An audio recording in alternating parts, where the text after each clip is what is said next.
우리 8월 마지막 말씀입니다. 오늘 제목은 예수님의 초자연적 사역입니다. 지난주 예수님의 비유에 대한 말씀을 함께 나누었습니다. 안 보이는 곳에 답이 있다. 안 보이는 영적 무한대의 세계가 있기 때문에 하나님의 언약의 백성이 렘넌트들이 관심을 가져야 되는 것은 보이는 육신 세계를 넘어서 또 보이지 않는 정신 세계도 초월하여서 무한대의 영적 세계가 있다라는 것, 이것을 꼭 기억하고 우리가 누려야 될 말씀을 나누었습니다. 예수님이 굳이 왜 이렇게 비유로 설명을 하셨을까요? 라는 그 질문 앞에서 그런 말씀이 주어졌죠. 천국의 비밀을 아는 것이 허락된 자가 있는가 하면 그렇지 않은 자가 있다는 겁니다. 아무나 이 복음을 깨달을 수 없고요. 이 자리에 나와서 예배드리는 여러분은 이 천국 비밀, 보이지 않는 영적 세계의 이 비밀을 하나님께서 계시하시는데 그것을 깨닫고 누릴 수 있도록 또 전달할 수 있는 구별된 자로 하나님 부르신 줄 믿습니다. 왜 그러면 이스라엘 백성들이 이 천국 비밀을 깨닫지 못했느냐 했을 때 늘 반복됐지만 너희 마음이 완악하다, 너희 영적인 상태가 황폐하다. 그래서 어떤 사람이 복이 있다 하셨습니까? 들을 수 있는 귀 있는 자, 볼 수 있는 눈이 열린 자, 영적 세계를 인식하고 누릴 수 있는 영안이 열린 자가 복이 있음을 말씀했습니다. 대표적으로 이 지난주 말씀 속에서 7가지 비유를 나누었어요. 첫 번째 비유는 뭐였습니까? 씨 뿌리는 비유였습니다. 씨를 뿌리는데 길가밭에, 돌짝밭에, 가시밭에 떨어지는 거예요. 원수가 와서요 하나하나씩 다 그걸 빼앗아 가는 겁니다. 오늘 이 예배 시간에도요 하나님 말씀이 선포되어질 때 그 말씀의 씨앗이 여러분에게 30배, 60배, 70배, 100배 뭐예요? 편집, 설계, 디자인 되는 걸 말합니다. 성취될 수밖에 없도록 말씀이요 뿌리 내리는 거예요. 열매 맺고 그 말씀이요 증인으로서 증거될 수밖에 없도록 편집, 설계, 디자인 되어야 될 것을 말씀을 나누었습니다. 또 가라지가 알곡과 함께 지금 자라고 있는데 어떡합니까 했을 때 그냥 둬라 했습니다.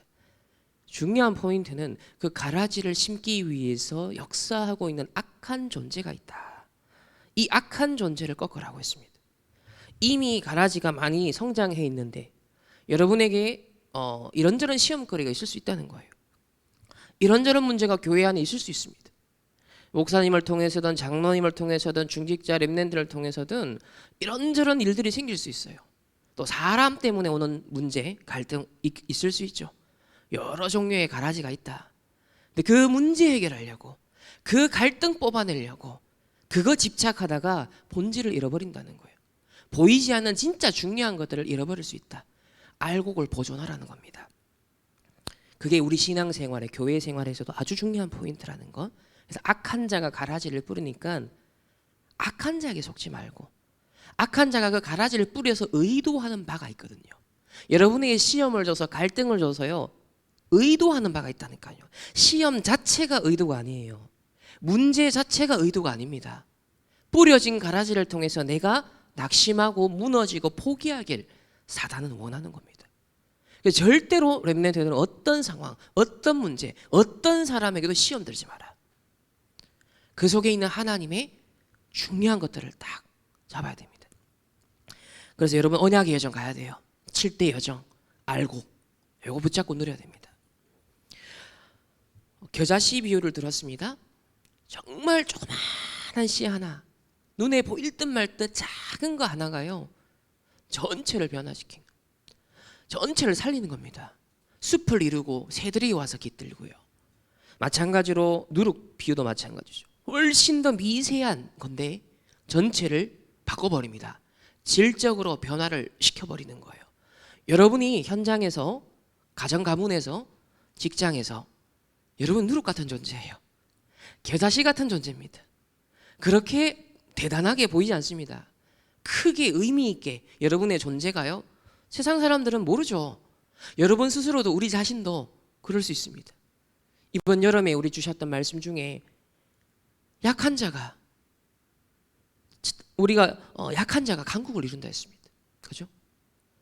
이렇게 우리는 연약하지만 하나님의 나라를 이루는 존재로서 하나님의 자녀로 하나님 우리를 부르셨습니다. 또 보화, 진주, 이 비유는 다른 사람은 못 보는 가치를 본 거예요. 다른 사람 눈에는 안 보이는 절대 가치가 보이는 거예요. 지금 영적 세계가 그런 것입니다. 우리가 듣고 있는 이 복음 운동이 복음이 그런 거예요. 아, 하나님의 나라를 이루는 이 시대 흑암 저주 재앙을 꺾는 사단의 12가지 재앙을 무너뜨리는 이것은 오직 복음밖에 없는데 빛을 비추는 것밖에 없는데 이거 아무나 깨닫지 못하는 겁니다. 이 복음이 소중하다라고 느끼는 여러분, 이 기도가 너무나 중요하다라는 것을 알고 누리는 여러분, 한 사람 한 사람이요, 어떤 사람이다? 보화를 발견한 사람이에요. 진주를 본 사람인 겁니다. 나머지 나의 모든 것을 총동원하여서 그 보화밭을 사는 거예요. 우리 선교사님도 오셨지만 우리 1세대 전도자들 선교사님들이요, 처음에 이 다락방 전도 운동을요 올인할 수 있었던 건 뭘 본 겁니까? 모든 기존의 것들을 정리하고 이 하나님의 절대적인 시대적 시간표에 내가 올인할 이유를 발견한 거예요. 그런 뭔가의 복음적 가치를 본 겁니다. 시대적 이유를 본 거예요. 그게 보화밭, 진주, 그런 비유가 설명하는 거예요. 그럼 우리 렘넌트를 이 시대에 봐야 됩니다. 이 복음이 얼마나 당연하고 필연적이고 절대적인가를 봐야 돼요. 그러면 우리가 오늘 이 자리에 앉은 이 시간의 의미를 여러분 누리는 것. 어제 제가 자료를 공유해 드렸잖아요. 지금 샤머니즘이 지금 전 지구에 특히 서구 사회를 중심으로 다시 퍼지고 있다. 근데 이 샤머니즘이요, 글로벌 기업의 막 대기업 다녀도 이사들, 서밋들이 지금 샤머니즘으로 직업을 전향하고 있습니다. 그러면서 그들이 영적 멘토가 돼서 마이크로소프트 이사진의 영적인 멘토 역할을 하고 있잖아요. 지금 현대판 사도행전 13장, 16장, 19장 현장이에요. 바울은 그걸 본 겁니다. 이 시대 우리가 그걸 보면서 아, 오직 그리스도, 오직 하나님의 나라, 오직 성령 충만, 이것 말고 답이 없다라는 거예요. 이거 말고는 이 시대에 필요로 한 게 절대적인 가치는 없어요. 이걸 위해 내가 존재하는 겁니다. 이 복음을 위해 내가 학업과 산업을 하는 것이에요. 보이는 육신적인 것을 충족시키기 위해서 거기에 노예포로 속국되는 게 저와 여러분의 삶의 이유 가치가 아닙니다. 이 절대적인 복음. 정말 그 물고기 비유도 어떤 비유였습니까? 누구든지 어떤 물고기든지 오고 갈 수 있어야, 걸려들 수 있어야 진짜 내가 찾는 물고기도 거기에 올 수 있는 거예요. 교회의 그릇을 말합니다. 이 시대 세 가지 뜰이 있는 교회, 세 가지 뜰이 있는 현장의 시스템, 누구든지 올 수 있는, 어떤 사람도 올 수 있는, 그래서 이 세 가지 뜰, 미디어, 24 시스템, 지금 그런 의미를 담아서 말씀을 주신 거죠. 그래서 이건 전부 다 특징은 눈에 잘 안 보이는 거예요. 사람들이 잘 주목하지 않는 거예요. 작은 겁니다. 그런데 그 모든 것이 이것이 다 좌우한다는 것이죠. 나의 보이지 않는 영적인 상태가 좌우한다는 거예요. 내가 어떻게 말씀을 받느냐가 30배, 60배, 100배 결과로 나타난다는 것입니다. 그 세례요한의 세 종로 비유도 그거였죠. 절대 복음의 절대 가치를 발견한 자의 절대 헌신이었다. 나는 예수님의 그 먼지 묻은 발을 씻기우기에도, 그것 신발을 벗기기에도 나는 부족한 종이다라고 스스로 고백할 만큼, 스스로를 낮출 만큼 예수님의 존재, 예수님의 사역을 제대로 인식한 거죠. 아, 이분이 어떤 분인지, 그러면서 나는 무슨 역할을 해야 되는지 미션이 정확했다는 겁니다. 이명계약이 정확했다는 거예요. 그렇기 때문에 진짜 것을 봤기 때문에 보이지 않는 데서도요, 사람들의 인정이 없는 데서도요, 하나님 앞에서 절대 헌신을 하는 겁니다. 그게 세 종로가 우리에게 던지는 메시지예요. 우리의 신앙생활은 바리새인들과 같이 사람 눈, 사람 시선을 살피는 그런 수준이 아니라 복음의 절대 가치를 알 때, 그 복음이 선포되는 이 시대적 시간표를 정확하게 인식할 때 내가 사람이 보든 말든 상관없어. 감옥으로 가도 노예로 가도 총리가 되어도 내 영적 상태는 일관성이 있는 거예요. 임마누엘 누림. 하나님 앞에서 이 복음을 위하여. 이게 우리의 영적 상태. 이게 세종로의 영적 상태라는 겁니다. 그래서 작은 자가 천을 이루고 약한 자가 강국을 이루는 시간표가 반드시 온다라고 했습니다. 그러니까 조용히 임마누엘 누리자. 보좌의 플랫폼이 형성되는 시간을 계속 축적하라. 그래서 내가 보좌화 되고 나와 관계된 모든 현장을 보좌화할 수 있을 만큼. 그러니까 최근에 저는 그 서구 사회에 퍼져나가는 이 무속 세계의 현장을 보면서 그래, 이 무당보다는 영적인 답을 정확하게 줄 수 있어야 된다. 적어도 이 샤머니즘이 이 시대 사람들에게 답을 줄 수 있고 치유할 수 있다라고 확신을 갖는 것보다는 하나님 말씀에 대한, 이 복음에 대한 분명한 확신을 가져야 된다라는 것. 그래서 나를 보좌화하고 현장과 시대를 보좌화할 수 있는 우리 모든 렘넌트들과 우리 모든 성도님들 되시기를 예수님의 이름으로 축복합니다. 자, 오늘 나눌 하나님 말씀의 서론은요, 오늘은 근원적인 치유에 대한 답을 함께 나누고자 합니다. 이 근원적 치유는 지금 이 시대에 노바디의 영역이고요, 진짜 nothing의 영역입니다. 근원적 치유. 아무도 관심이 없고 모르는 부분인데요, 비어 있습니다. 우리가 뭐 코로나 걸리기도 하고 육신의 여러 가지 질병이 우리 깃들 수가 있습니다. 근데 결국은 정신과 마음과 생각의 문제이고, 더 파고들면 그 생각과 마음의 근본이 어디에 뿌리를 두고 있으면 우리의 영혼에, 우리의 영적인 상태에 뿌리를 두고 있습니다. 따라서 근원적인 문제는 뭐냐면 다른 문제가 아니라 영적인 문제입니다.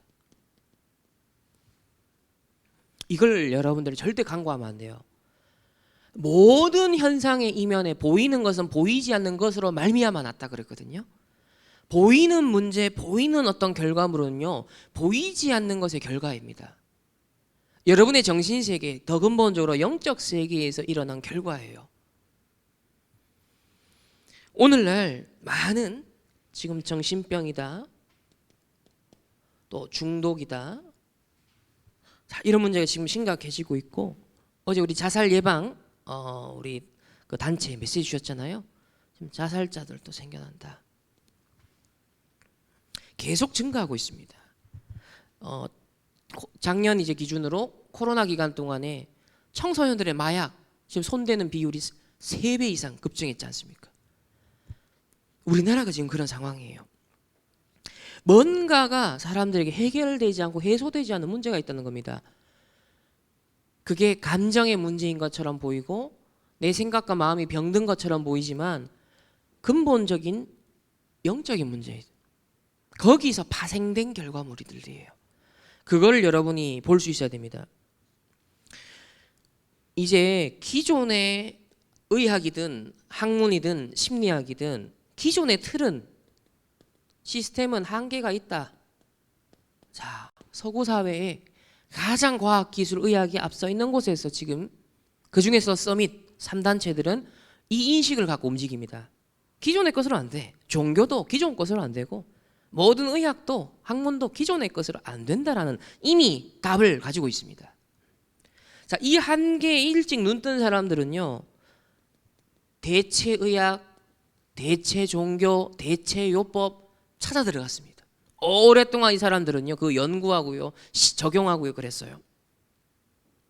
그러다가 이제 여러 가지 뇌 과학이라든지 또 우리 뇌의 상태를 측정할 수 있는 장치의 개발이라든지, 자, 이런 흐름 가운데 명상, 이게 효과가 있더라. 마음 챙김, 이게 실제 사람들의 지금 문제가 왔다고 시달리는 부분에 답이 되더라. 막 스트레스를 해소할 수 있고 감정을 치유할 수 있고 또 창의력을 얻을 수 있고, 자, 이 명상에 대한 각종 효과들을 막 논문으로 써내고 막 실험도 하고 입증도 하고 이런 작업들이 수십 년 됐지 않습니까? 그 전 세계 이제 보편화되어가는 지금 분위기죠. 그런데 3단체는 이제 이것도 넘어서서요, 어디까지 갔어요? 아주 집중 요법을 쓰고 있습니다. 집중 요법. 이제는 환각성 물질, 마약 금지됐던 물질을 활용하여서 인간을 초월시키는, 기존의 내 자아의 경계를 무너뜨리고 상처받은 나, 외로운 나, 어려운 나, 트라우마에 갇힌 나, 그 자아를 벗어던지고 새로운 나로 거듭나겠다. 그 수단과 방법을 무엇으로 안내한다? 마약을 통해서, 환각물질을 통해서 기존의 나를 탈피시키는, 이게 지금 논문으로 쏟아지고 있습니다. 이게 지금 미국과 스위스와 호주와 캐나다, 영국을 중심으로 해서 지금 이미 스타트업 기업들이 생겨나고 있고요.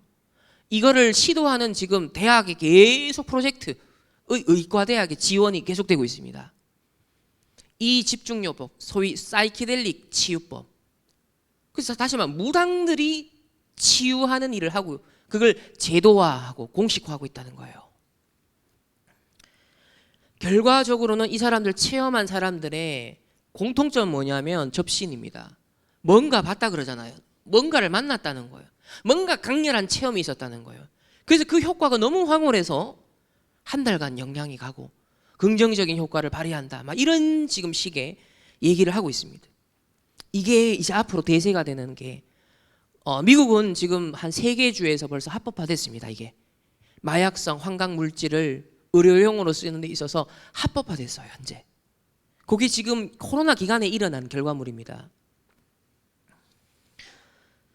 그러니까 있던 영적 문제가 지금 더 심각해져요.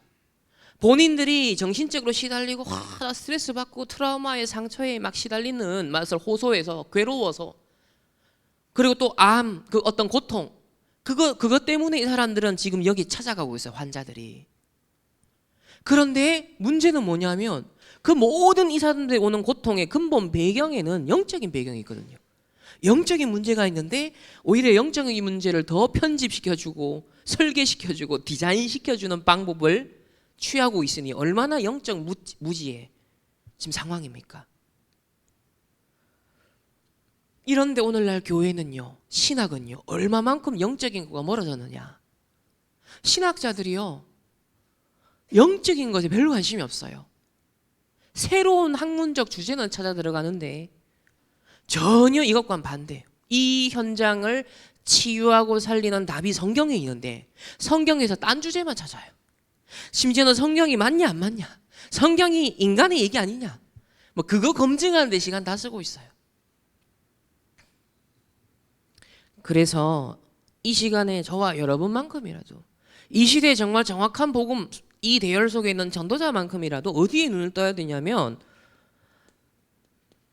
내가 지금 어디 있는가 항상 점검해야 됩니다. 영적 현주소. WRC 이후로 지금 말씀의 흐름이죠. 영적인 상태, 보이지 않는 영적인 세계, 이번 주 영적 현주소. 이게 전부라는 거예요. 갈등, 문제, 고민의 내 현주소를 갖고 있으면 어떻게 되겠냐. 그걸 1년, 2년, 10년, 20년 하고 있으면 어떻게 되겠냐. 아침에 일어나자마자 나의 영적 현주소가 하루아침에 그날 오는 스트레스, 고민, 그 생활을 여러분이 평생 하면 어떻게 되겠냐. 당연히 병든다는 거예요. 당연히 병든다는 거예요. 그래서 아침에, 낮에도, 저녁에도 항상 순간순간 여러분 정시기도로 나의 영적 현주소를 그리스도 앞에, 하나님 앞에, 성령 인도 속에 138의 언약을 가지고서요, 나의 영적 현주소를 계속 고정을 시켜야 됩니다.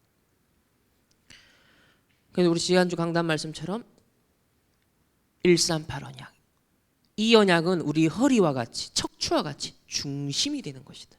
이 중심을 잃어버리면 다 허물어진다. 나의 영적 현주소, 하루의 여러분 영적 루틴, 일주일의 흐름, 여러분의 한 달, 1년, 자, 그 중심축이 뭐가 되어야겠냐는 겁니다. 138. 이것으로 우리의 중심축을 세워나가야 된다. 그리고 매 순간순간 보이지 않는 영적 세계, 나를 보자고 하는 393의 이 내용으로 이 기도의 비밀을 누림으로써 영적인 시스템을 만들어가라. 영적 시스템을 형성해가라. 그래서 일단 시작해라. 어제 메시지에서 토요훈련에서 일단 시작해라. 또 안 되어도 시도해라. 정상적인 사람이면 잘 안 될 것이다. 하지만 렘넌트들 자꾸 도전하라 그랬습니다. 일단 시작하고 또 시도하고 자꾸 도전하라. 언제까지? 기준은 138, 393 내가 보좌가 될 때까지, 영적 시스템이 내게 딱 안정되게 세팅될 때까지, 그때까지 하는 겁니다. 이유가 뭡니까? 이 영적 문제에 일어나는 세계 앞으로 답을 줄 수 있어야 돼요. 우리 개인이, 우리 교회가 답을 줄 수 있어야 돼요. 그러려면 우리가 먼저 영적인 답이 확실하게 내게 있어야 됩니다. 영적인 힘이 내게 있어야 됩니다. 이 영적인 현주소를 나의 하나님 앞에 딱 있어야 되는 거죠. 세 번째는 결국 하나님 우리를 창조하신 원리가 있는데 그 중에 이 뇌라는 것이 굉장히 중요하다. 결국 이게 다 생각과 마음, 뇌. 이게 과학자, 의학자들이 아직 정확하게 밝힌 건 아니잖아요. 그렇지만 지금까지 밝힌 정도의 수준은 관계가 있다는 겁니다. 우리의 생각과 마음이 이렇다 저렇다 하는 것이 뇌와 상당히 관련되어 있다는 거죠. 또 나의 뇌가 어떤 상태냐가 생각과 마음에 또 서로 상호작용을, 서로가 시너지를 낸다는 것입니다. 결국은 더 근본적인 것은 이제 우리의 영적인 상태, 나의 영혼에 영향을 줍니다. 이것이 나의 미래가 되죠. 그걸 우리 운명이라고 합니다. 우리의 과거, 현재, 미래. 그럼 여기에 무엇으로 채워져야 되느냐? 하나님 주신 복음의 말씀으로 채워져야 됩니다. 그것으로 편집이 돼야 되고 그 누림인 기도로 설계가 돼야 된다. 특별히 하나님 주신 우리 호흡, 원래 창조의 원리에 이 호흡은 너무 중요한 생명과 관계된 거잖아요. 생기를 불어넣으셨다 했습니다. 이 호흡이라는 것, 그래서 말씀과 기도와 올바른 호흡이 우리에게 어떻게 돼야 되냐면 충만해야 됩니다. 이것으로 충만해야 돼요. 이게 내게 편집, 설계, 디자인되는 만큼 뭐다? 근원적인, 근본적인 치유가 일어난다. 그런 답들을 주셨습니다. 이게 어느 정도로 나에게 24가 되고 25가 되고 영원이 될 때까지, 이 근본적인 치유, 세상이 지금 아무도 그 누구도 지금 도전하지 못하는 영역입니다. 근본적인 치유. 여기에 대한 지금 자료 준비하고 있다. 앞으로 렘넌트 이걸 바탕으로 전 세계 이 영향을 전달할 수 있도록 지금 그 준비를 하라는 거예요. 렘넌트 대회 3강 메시지 뭘 얘기했습니까? 렘넌트 치유팀 구성해야 된다. 지금부터 렘넌트들을 이 치유할 수 있는 훈련시켜야 된다. 그 팀 구성을 해야 된다. 그게 많은 지금 이 시대의 배경이 있는 말씀이에요. 그래서 우리들이 이 영적인 문제가 결국 앞으로는 더 부각될 겁니다. 왜? 지금 전 세계 사람들이 3단체 서밋들이 이제는 영적인 차원의 세계로 지금 들어가고 있어요. 논문들도 얼마 몇십 년 전까지만 해도 영적인 것을 과학자들이 잘 다루지 않았습니다. 의사들이 다루지 않았습니다. 지금은 공식 논문에, 의학 저널에 영적인 용어들이 등장하기 시작했습니다. 그 흐름을 보면 서구 사회가 이제 물질적 가치관을 또 초월하여 영적 세계에 대해서 왜곡시키는 지금 그 흐름으로 지금 가고 있습니다. 그래서 정확한 영적인 답을 줄 수 있기 위해 영적인 현주소를 우리는 바르게 가져야겠습니다. 자, 이걸 가지고 오늘 예수님께서 하신 초자연적 사역을 한번 봅시다. 도대체 예수님의 초자연적 사역은 무엇을 의미하는가?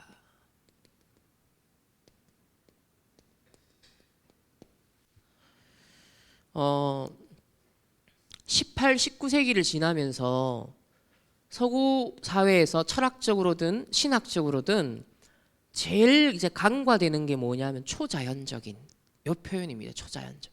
왜? 눈에 보이는 자연적인 것만 추구하겠다. 눈에 보이는 물리적인 세계만 사람들이 관심을 가지겠다. 이렇게 나왔어요. 그 물질, 진화론, 이래 이제 계속 사상들이 발전해 가는 거예요. 결국 나중에 무신론 이래 나오는 겁니다. 초자연적인 것을 자꾸 부정하는 흐름이 한 300년 가까이 됐습니다. 지금에서야 다시 회귀하는 거예요. 다시 보이지 않는 어떤 정신세계, 영적 세계가 있다. 왜? 보이는 것만 갖고서 얘기를 나누고 답을 구해보니 문제가 더 심각해지더라는 거예요. 세상에 문제가 해결도 안 되더라는 거예요. 더 심각한 문제가 자꾸 생겨나는 거예요. 그러니까 원인을 규명해야 되는데, 그러니까 다시 옛날로 회귀하는 겁니다. 또다시.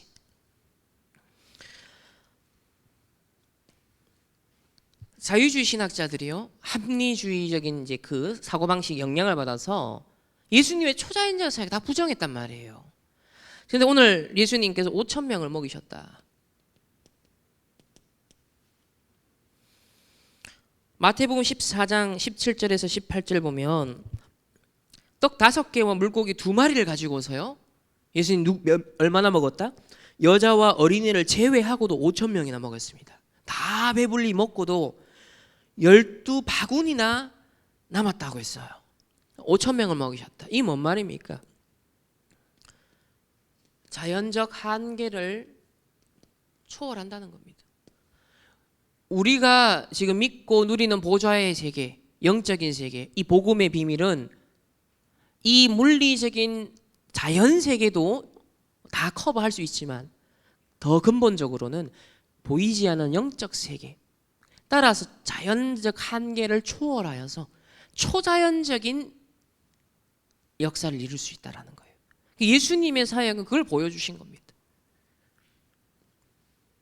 두 번째는 14장 25절 26절에 제자들이 이제 먼저 배를 타고 갔어요. 근데 좀 시간이 지나니까 막 풍랑 일고요, 파도 일고요. 그러니까 제자들이 막 두려워가지고 근데 갑자기 예수님 물 위에 막 걸어오시네. 유령인 줄 알고 제자들이 더 무서워서 막 소리 지르고 난리를 칩니다. 그러면서 28절 베드로가 대답하되 주여 만일 주님이시거든 나를 명하사 물 위로 오라 하소서 하니 그랬습니다. 중요한 표현이 이제 주님이면, 주여 그랬고 주님이시면, 예수님이 물 위로 걸어오시는 이 사건도 결국은 주님이시면, 주님이라고 표현했을 때 뭐라 그랬죠? 전 우주 만물을 다스리는 주권자, 섭리자, 그 의미가 담겨 있는 것입니다. 주님이라고 했을 때 만물의 통치자라는 것이죠. 이 지금 막 출렁이는 파도, 이 자연 세계가 우리 주는 위협, 우리 현실 세계에서 다가오는 그 위협, 두려움, 걱정, 근심 있죠. 현실이 가져다주는. 근데 여러분 주님 붙잡으면요, 주님이 여러분을 붙드시면요, 그 어떤 출렁이는 현실의 두려움도 초월할 수 있다, 그 얘기입니다. 그래서 33절에 배에 있는 사람들이 예수께 절하며 이르되 진실로 하나님의 아들이다. 주님 고백 다음에 무엇으로 이어지죠? 하나님의 아들이다. 주는 그리스도시요 살아계신 하나님의 아들이십니다.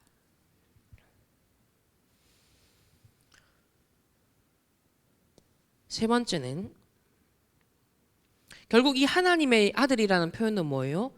그리스도의 신성, 예수님의 신성이거든요. 인성과 신성이 있는데 하나님의 아들이라는 표현은 신성, 그러니까 초월적인 존재다, 그 얘기를 하는 겁니다. 세 번째는 게네사렛에서 병자를 고쳤다. 병은 의사들도 의원들도 치유할 수 있잖아요, 어느 정도는. 그런데 36절에 보면 굳이 이런 표현이 나와요. 다만 예수의 옷자락에라도 손을 대게 하시기를 간구하니 손을 대는 자는 다 나음을 입었다. 이게 무슨 미신도 아니고 뭘 말하는 겁니까? 지금 옷자락이라고 돼 있거든요. 옷자락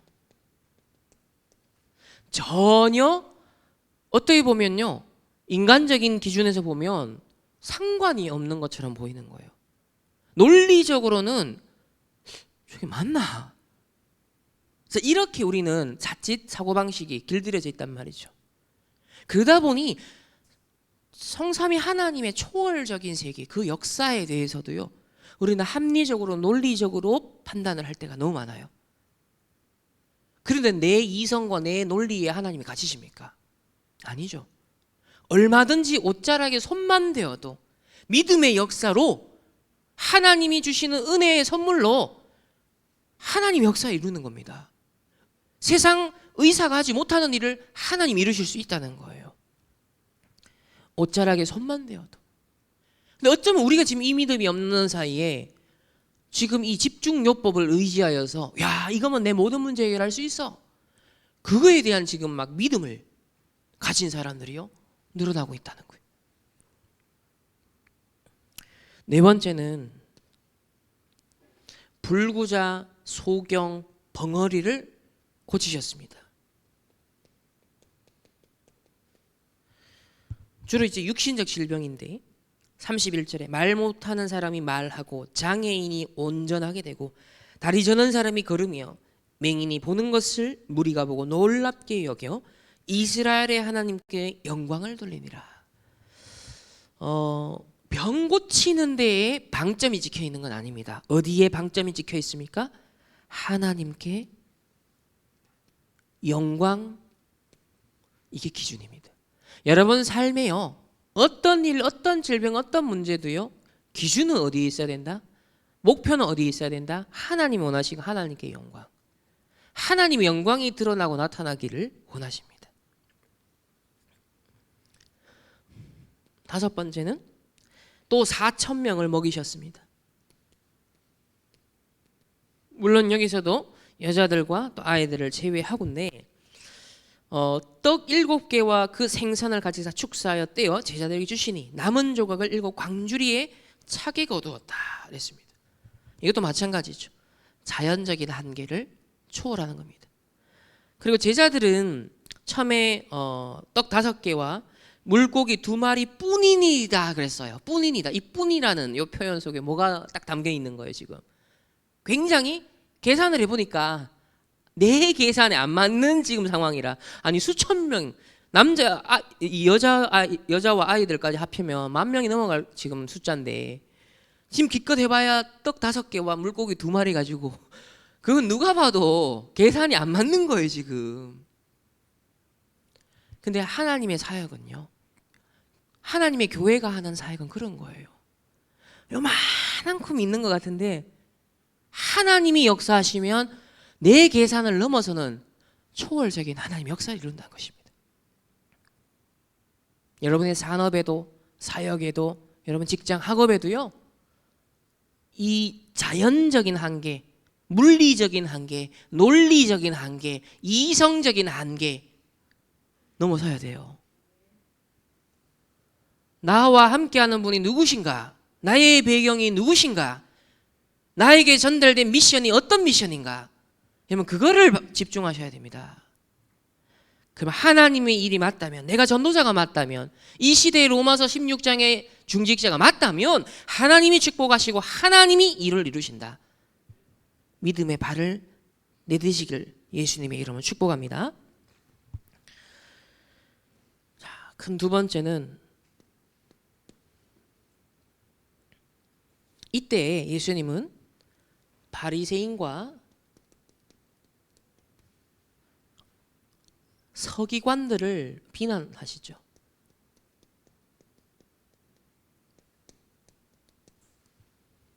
왜 그러셨을까요?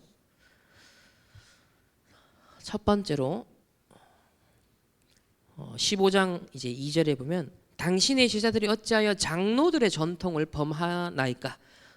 떡 먹을 때 손을 씻지 아니하나이다. 지금 손 안 씻고 먹었다는 이유로 제자들의 행위를 지금 뭐예요? 시비 걸고 태클을 걸고 있습니다. 첫 번째, 장로들의 전통. 도대체 이게 뭐길래? 하나님이 구약에 율법으로 명한 것도 아니에요. 그런데 이 유대 세계에 형성된 그들만의 또 문화가 있고 전통이 있는 거예요. 그러니까 전통과 안 맞다고 바리새인들이 비난하고 서기관들이요 막 태클을 거니까 예수님께서 거기에 대해서 비난하는 거예요. 정신 차려. 지금 뭔 소리 하고 있니? 다시 말하면 이 바리새인들, 율법, 그다음 서기관들은요, 근원적인 것, 본질적인 것과는 상관이 없는 겁니다. 관심이 없어요. 전부 다 껍데기, 비본질적인 것. 해도 안 해도 그만인 것. 별 상관없는 걸 갖고 시비를 거는데, 지금 예수님 앞에 모든 사역은 근원적인 것, 본질적인 것, 초월적인 것, 보이지 않는 영적 세계의 것들을 계속 이루고 계시거든요. 그럼 그거 보면 야, 진짜 하나님 아들 맞네. 우리가 기다린 메시아가 맞네. 인정해야 되고 믿어야 되잖아요. 그런데 그들이 갖고 있는 전통, 아무것도 아닌 본질적이지도 않은, 껍데기에 지나지 않은 그 전통 때문에 본질을 왜곡하고 평가절하하고 비난하고 있는 거예요. 저와 여러분이 어마어마한 하나님의 이 영적인 것들을, 우리 복음을 듣고 있습니다. 자칫 내 기준으로, 내 경험으로, 내 동기로, 내가 가진 것들로 뭘 제한하지 마라. 하나님의 초월적인 것을 제한하지 마라. 하나님의 근원적인 것을 제한하지 말라는 겁니다. 자칫 우리가 어떤 실수를 할 수 있다? 이런 실수를 할 수 있다는 거예요. 그래서 율법주의, 신비주의, 인본주의는 과감하게 벗어 던져요. 복음 아닌 다른 틀을 다 깨버리라는 겁니다. 그래서 두 번째는 그 이유를 말씀하시기를 6절에 너희의 전통으로 하나님의 말씀을 폐하는도다. 본질 아닌 것으로 본질을 자꾸 깨뜨리고 왜곡하고 있다는 거예요.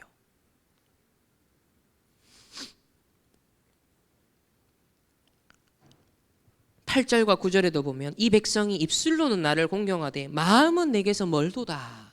사람의 계명으로 교훈을 삼아 가르치니 나를 헛되이 경배한다. 사람의 계명으로, 사람의 전통으로 그걸 주장하면서 이 전부 다 본질을 깨뜨리는 겁니다. 하나님 말씀을 폐하는 것입니다. 말씀을 폐하다. 세상의 그 어떤 이론도, 세상의 그 어떤 지식도, 경험도 말씀을 폐할 수 없죠. 여러분이 이 부분을 주의해야 됩니다. 내가 경험한 거, 내가 가진 기준, 내가 가진 틀로 하나님 주신 말씀을 제한하면 안 돼요. 하나님 말씀이 마음껏 역사하도록 내 상태가요, 플랫폼이 돼 있어야 됩니다. 마음껏 하나님이, 성삼위 하나님 마음껏 역사하실 수 있도록. 이게 단순히 유대인들의 전통만 얘기하는 게 아니잖아요. 여러분이 갖고 있는 복음을 제한하는 틀이 있다는 거예요. 말씀의 무한한 역사를 제한하는 틀이 있다는 거예요. 그것으로 말씀을 폐하지 말라는 것입니다. 오히려 그것이 근본을 놓치게 하기 때문에. 지금 이번 주는 뭐예요? 근본적인 치유, 근본적인 것과 관련되기 때문에 말씀이 근본이잖아요. 이 말씀 근본을 자꾸 놓치게 하는 것 주의하라는 겁니다. 세 번째는 18절에 보면 입에서 나오는 것들은 마음에서 나오나니 더 근원적인 데서부터 나온다는 거예요. 이것이야말로 사람을 더럽게 한다. 지금 손 안 씻은 것 때문에 이 바리새인들 지적을 하니까요. 야, 그 손 안 씻은 거 별 문제 아니야. 씻지 않은 손으로 먹는 것은 사람을 더럽게 하지 못한다. 진짜 나를 부패하게 하고 더럽게 하는 건 뭐다? 입에서 나오는 것들인데 그 입에서 나오는 것들은 너희 마음에서 나오는 거야. 더 근원적인 데에 숨겨져 있는 그 배경이 있지 않니? 그래서 현실, 사실, 진실, 영적 사실. 그래서 이 일관성이 뭐냐면 근원적인 것을 강조하는 겁니다. 근원적인 것에게. 이게 중요하다는 거죠. 근원적인 것이 중요하다. 여러분 저에게 이 손톱이 있는데 이 손톱 너무 길면 우리가 잘라내잖아요. 머리도 막 덥스룩하게 보기 싫으면 머리 자르잖아요. 머리카락을. 근데 만약에 여러분 목을 베어버린다든지 눈을 뺀다든지 심장을 뺀다든지 심지어 이제 뇌, 가장 우리 신체가 연결되어 있죠. 모든 게 유기적이지만 근원적인 게 있다는 거예요. 정신병이 발가락병이 아니라 뇌의 병이다. 이렇게 근원적인 게 있다는 거예요. 하물며 신체의 영역도 근원적인 게 있는데 우리의 정신세계, 영적 세계, 훨씬 더 근원적인 것, 이거 놓치지 말아야 된다. 왜? 세상은 이 근원적인 것을 규명하지 못하고요, 규명하려고 해도 틀리게 해요. 지금 영적인 문제를요, 그들은 틀리게 진단을 한다니까요. 그 틀린 대안을 내잖아요. 그러니까 이런 시대이기 때문에 바리새인들과 같이 다른 틀린 자기 기준을 가지고서 이 근원적인 것, 말씀, 이거 제한하면 안 된다는 거예요. 영적인 현주소가 발라야 된다. 그래서 전도자가 표현하시기를 언제든지 어떤 사람이든지 내가 선입견을 가지고 보면 안 된다. 선입견. 먼저 들어간 내 관념이 있다는 거예요. 사람에 대해서든 어떤 상황의 환경에 대해서든 여러분 선입견이 무서워요. 먼저 들어간 게 기준이 딱 돼서 그 프레임이 됩니다. 그 렌즈가 딱 되죠. 그걸 못 벗어납니다. 그 상처 프레임이 딱 되어 있는 거예요. 선입견, 여러분 먼저 경험한 거, 그게 딱 선입견. 그 틀로 모든 걸요 왜곡하고 해석하고 확대 해석합니다. 그러니까 더 문제 안 해도 될 거를 문제시하는 거예요. 파고든다니까요. 계속 그쪽 각도로 보여. 오해 안 해야 될 일을 오히려 내가 배려하고 이해해야 될 일을 갖고 오해해버려요. 이래 됩니다. 선입견. 그래서 뭐 항상 어떤 사람이든지 선입견 없이 봐야 된다. 왜? 하나님이 내일 저 사람에게 어떻게 역사하실지 모르기 때문에. 항상 하나님의 새로운 역사에 대한 기대감, 이게 우리의 선입견이 돼야 되지. 성삼위 하나님의 새로운 역사가 오늘도 기다리고 있다는 것이 우리에게 선입견, 먼저 들어간 기대와 관념과 관점이 돼 있어야 됩니다. 성삼위 하나님의 시각이 내 것이 돼 있어야 돼요.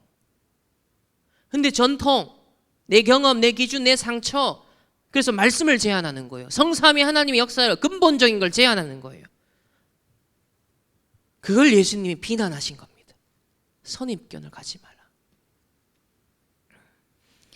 시간이 지난 뒤 전혀 생각 안 했던 걸로 저 사람의 역사 하나님 하실 수 있다. 응답하실 수 있다는 거예요. 만약에 요셉이 노예로 감옥으로 간 것만 갖고 팍 판단하면 실패잖아요. 근데 하나님은 오랜 세월 동안 시간 지나서 결과가 나오잖아요. 모세가 80년 동안 실패잖아요. 도망자고 살인자잖아요. 근데 하나님의 역사는 80세부터 시작이었는데 우리가 자칫 그런 실수를 할 수 있다는 겁니다. 그래서 근본적인 건 절대로 우리의 것을 제한해서는 안 된다. 이런 전통만 집착했던 바리새인들은 하나님의 새로운 일을 결국 놓쳐버렸습니다. 자, 세 번째는 이런 배경과 흐름 속에 오늘 나오는 가나안 여인의 믿음을 보세요. 이 사람은 지금 뭘 잡은 거예요? 근본적인 걸 잡은 거예요. 왜 가나안 여인의 믿음을 칭찬했습니까? 지금 이 여인이요, 첫 마디가 뭡니까? 15장 22절에 가나안 여자 하나가 그 지경에 나와서 소리 질러 이르되 주 다윗의 자손이요. 와, 여러분, 주 다윗의 자손이요. 여기에 다 포함되어 있습니다. 지금 복음의 엑기스가 다 들어가 있어요. 주, 우주 만물을 다스리시는 주권자요. 근데 다윗의 자손, 창세기 3장 15절에 예언된 여자의 후손, 메시아입니다. 주권자이시면서 섭리자이시면서 바로 메시아, 그리스도. 완전 복음의 근본, 엑기스를 고백한 거예요. 주 다윗의 자손이요. 그것도요, 얼마나 갈급한 심정으로, 마음을 담아서 진정성 있게. 이거는요, 뭘 말하는 거다? 근원적인 언약의 흐름을 오히려 이스라엘은 놓치고 있는데 이방 여인이 읽고 있었다는 거예요. 그 오래 묵은 신자보다 새 신자가 낫다는 말이 뭐냐? 새 신자는 막 파라파라 복음의 것을요, 살아있게 생기있게 막 받아들입니다. 요만한 것도 너무 감사하게요, 막 복음의 감사 감격이 넘쳐요. 근데 묵은 신자는요, 이 주옥과 같은, 진주와 같은, 보호와 같은 어마어마한 걸 듣고도요, 그런가 계속 스쳐 지나가잖아요. 바리새인이 그랬다는 거예요. 근데 이 가나안 여인은 근본적 언약의 흐름을 잃고 나를 불쌍히 여기소서 내 딸이 흉악하게 귀신 들렸나이다. 이런 맥락에서 문제와 어려움과 이런 사건조차도 복음을 깨닫고 복음을 누리는데 도움이 된다면 그게 낫다 그 말이죠. 문제 자체, 귀신 들린 자체가 문제 좋은 일이 아닌데 그럼에도 불구하고 바리새인의 상태보다 차라리 이렇게 귀신 들린 자기 딸이 있어서 문제가 와서라도 이 복음의 근본적인 걸 붙잡을 수 있다면 그게 복이다 그 얘기 아닙니까? 그래서 이 예수님만이 귀신을 쫓아낼 수 있는 분으로 인식을 하고 믿고 고백한 겁니다. 그러니 막 소리 질렀다는 건요, 뭐 다른 거 계산 안 했다는 거죠. 전통 지키는 사람은 막 계산하고 의식하는데 그런 거 없습니다, 이 사람은. 그런 맥락에서 영적 문제에 심할수록 말씀에 복음의 말씀만 갈급하게 듣는다는 말이 이해하고 배려해야 된다. 무속하다 들어온 사람들이요, 막 말씀에 집착하는 것처럼 보이는 그 상태를요, 여러분이 우리가 이해를 못하면 안 돼요. 말씀이 얼마나 갈급하고 얼마나 소중한가, 사실 그게 우리의 영적 상태여야 된다니까. 막 시달려서 말씀을 잡는 게 아니라 이제 너무 자유와 해방이 감사가 있는데요, 이 복음에 대한 감격, 확신, 이게 막 내게 넘쳐나야 되는 거예요.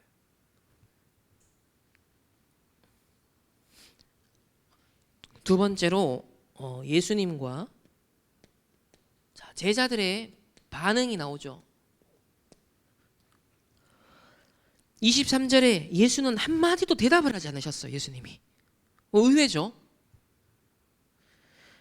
그러면서 제자들이 와서 청하여 말하되 그 여자가 우리 뒤에서 소리 지르니 막 시끄럽다는 거예요.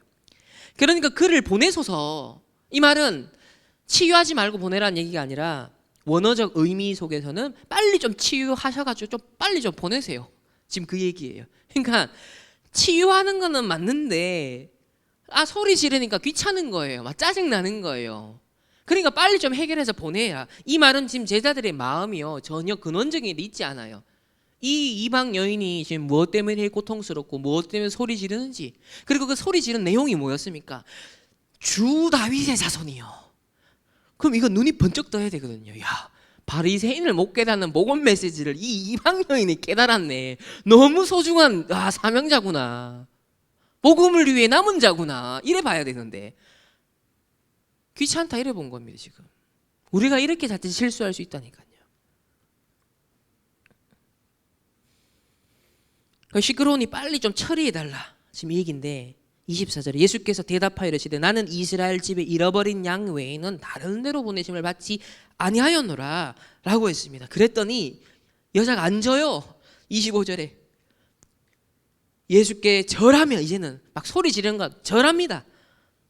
사실 우리의 신앙의 상태가 이래야 됩니다. 우리의 영적 현주소가 바로 이 여자의 자리에 있어야 되는 거예요. 우리가요, 오늘 예배 자리에 올 때요, 절하여 이래야 된다니까요. 소리 질러. 예배 때요, 사람 앞에서가 아니라 하나님 앞에서 간절하게 내 마음을 쏟아내고 나의 사정을 하나님께 아뢰며 간절히 주 예수여 다윗의 자손이여 절하며, 이게 우리의 신앙생활이어야 되는 거예요. 그러면서 뭐라고 하니까 주여 저를 도우소서. 예수님이 대답하시되 자녀의 떡을 취하여 개들에게 던짐이 마땅하지 아니하냐. 야, 이게 자존심 팍팍 그냥 진짜 더 무너뜨리는 얘기래요 지금. 아니 도대체 예수님 왜 이러셔. 아니 자녀의 떡을 취하여 개들에게 던짐이 마땅하냐. 이방인들 유대인의 기준에서 개였잖아요. 이 이스라엘 유대인들에게 지금 복음을 지금 나는 전하러 왔다. 이스라엘의 집에 잃어버린 양을 나는 찾으러 왔다. 이방인 지금 이런 식으로 지금 얘기했어요. 근데 예수님이 이제 시험한 거죠. 테스트 해본 겁니다. 그 세 번째로 27절에 보면 여자가 이렇게 대답해요. 주여 올소이다. 인정해 버려요. 또 완전 그냥 내 기준 다 내려놓은 겁니다. 내 자존심 다 내려놓은 겁니다. 그냥 절하여 주여 갈급하게 주여 올소도이다. 개들도 제 주인의 상에서 떨어지는 부스러기를 먹나이다. 여러분 지금 이 여자의 한번 고백을 보세요. 개들도 제 주인의 상에서 떨어지는 부스러기를 먹나이다.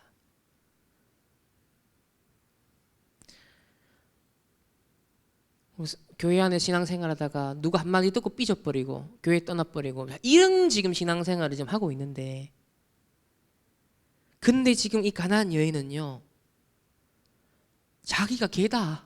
제가 개입니다. 그런데 그 개도 주인의 그 빵 떨어지는 빵 부스러기를 먹고 살지 않습니까? 그것면 충분하다라고. 하나님의 말씀 그거 조그만한 거 하나면 충분합니다. 우리는 말씀 홍수 듣는데도 막 배가 막 터지는데요. 우리 하루 막 5끼 말씀 5끼 이상 먹어. 막 비대해지는데요. 너무 막 뚱뚱해져 가지고요. 막 활동도 못 해. 현장에 아무 능력이 없어. 근데 이 가나안 여인은 떨어지는 부스러기 하나 먹어서도요, 내가 살 수 있다. 여러분, 말씀 조금 하는 거 하나, 말씀 구절 하나 잡고도 세계복음할 수 있어요. 사도행전 1장 8절 언약 하나 잡고도 우린 세계복음할 수 있다. 확신이 있어야 됩니다. 오직 성령이 임하시면 너희가 권능 받고 예루살렘과 온 유대와 사마리아와 땅 끝까지 이르러 내 증인이 되리라 하시니라. 여러분, 진짜 우리가 이 말씀 확신이 있다면, 성령이 임하는 이거 하나면 충분하다. 그거 하나로도 충분한데 우린 그의 말씀 듣고도, 어마어마한 전략 듣고도요, 이거 못 보면, 가치를 모르면 차라리 이 이방 여인이 말하는 고백처럼 빵 부스러기 하나 듣고도 내가 살 수 있고 승리할 수 있습니다. 답이 됩니다. 이거보다 우리가 못하다는 거 아니겠습니까? 이 비유를요, 이 지금 상황을 우리에게 잘 적용해야 돼요. 그 말은 근원적인 것에 대한 얼마나 간절한 마음이 있냐. 이 여인은 근원적인 것에 대한 간절한 마음이 있었어요. 이게 이 시대에 필요하다는 겁니다. 그래서 28절에 예수님 대답하여 이르시되 여자여 내 믿음이 크도다. 네 소원대로 되리라. 그때부터 그의 딸이 나으니라 했습니다. 여러분, 어떤 상황이 있습니까? 문제 해결하려고 하면 안 돼요. 이미 그리스도가 해결하신 문제에 하나님의 계획이 무엇인지를 집중해야 됩니다. 그래서 하나님이 원래 자녀였던 이스라엘이라는 말씀의 떡을 안 먹으려고 하는데, 전통을 붙잡고 있는데, 개로 비유되는 비하되었던 이방인은 오히려 언약을 잡는, 근원적인 걸 잡는 이런 아이러니. 자칫 오늘날 우리의 성도들이 말씀의 홍수 가운데, 훈련의 홍수 가운데 이럴 수 있음을 주의하라는 것입니다. 결론입니다.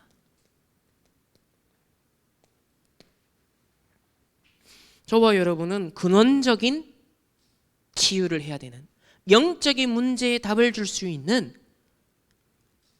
사람으로 우리를 불렀죠. 그래서 남은 자입니다. 그리고 아무도 가지 않는 길을 가기 때문에 순례자입니다. 결국은 저 3단체가 틀린 방법으로 영적 문제를 심화시키는 이때 저 흑암을 정복해야 되는 정복자들입니다. 그러면 여러분, 어느 의 영적 현주소가 있어야 될까요? 장로들의 전통을 갖고 태클을 거는, 손 안 씻은 것 때문에 태클을 거는 이 바리새인들 서기관들의 현주소에 있어야겠습니까? 아니면 제자들처럼 지금 갈급하게 온 여인이 하기가 귀찮아서 빨리 처리하고 보내는, 여러분, 그런 상태에 있어야겠습니까? 우리는 이 가나안 여인과 같은 영적 현주소에 있어야 됩니다. 그게 이 시대의 남은 자요, 순례자요, 정복자입니다. 그래서 먼저 봐야 될 게 있다.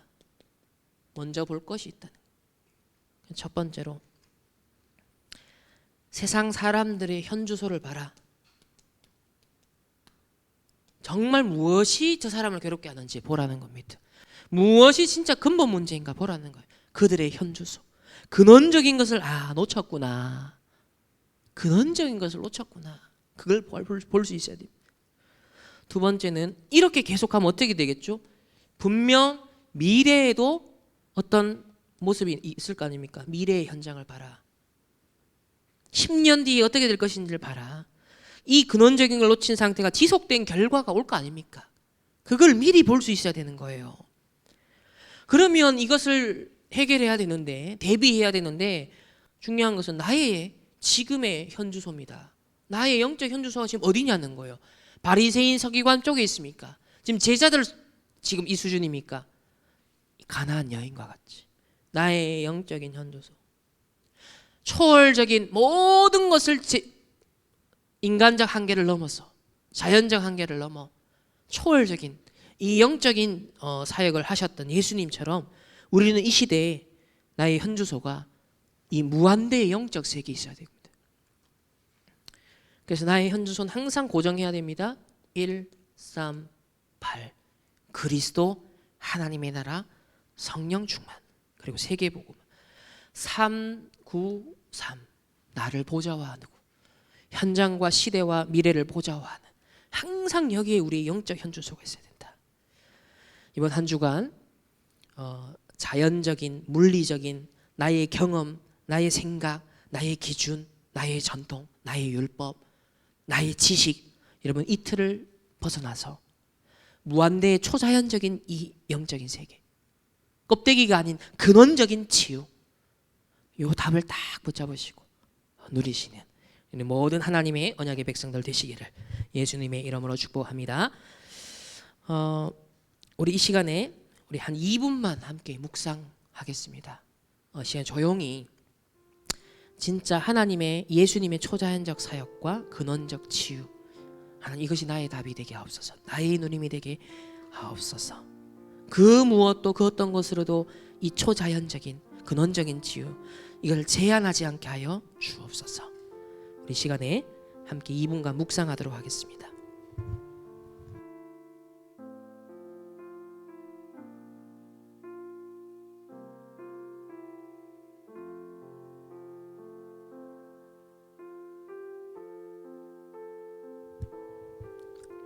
오히려 이 가나안 여인과 같은 그런 중심과 그런 영적인 현주소가 오늘 온종일 예배 가운데 나에게 누려지게 하옵소서.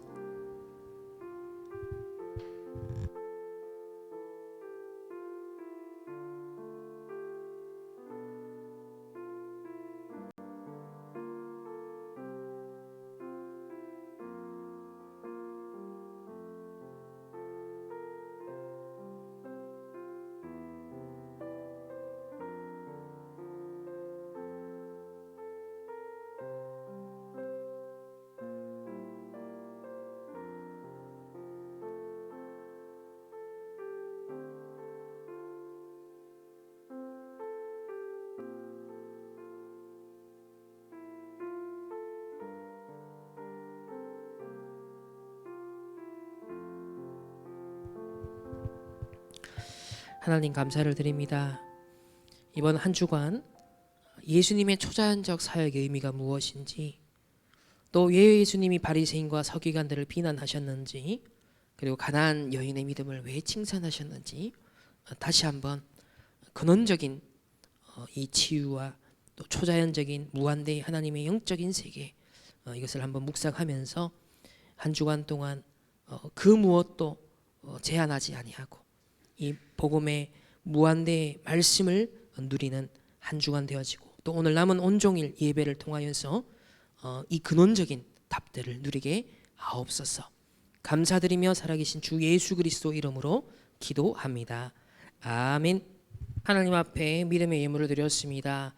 하나님, 근원적인 것에 관심 없는 시대에 정말 우리 렘넌트들이, 우리 하나님 언약의 백성들이 근원적인 치유, 근원적인 답에 관심을 가지고 하나님 준비하기를 원합니다. 오늘 이 드린 예물이 이 바리새인과 서기관과 같은 하나님 그런 자들이 드린 예물이 아니라 가나안 여인이 간절한 마음으로 근원적인 답을 구하였던 그 중심을 가진 그런 예물이 되게 하옵소서.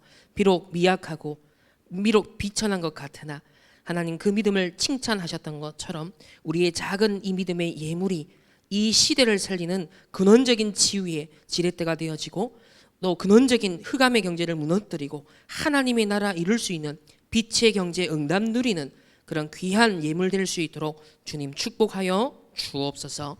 지금은 우리 주 예수 그리스도의 은혜와 하나님의 무한한 사랑하심과 성령 하나님의 내주 인도 역사하심이 근원적인 치유의 답을 가지고 누리길 원하는 모든 언약의 백성들, 그 개인과 만남과 가정과 업과 흩어지는 모든 현장 위에 이제로부터 영원토록 항상 함께 있을지어다. 아멘.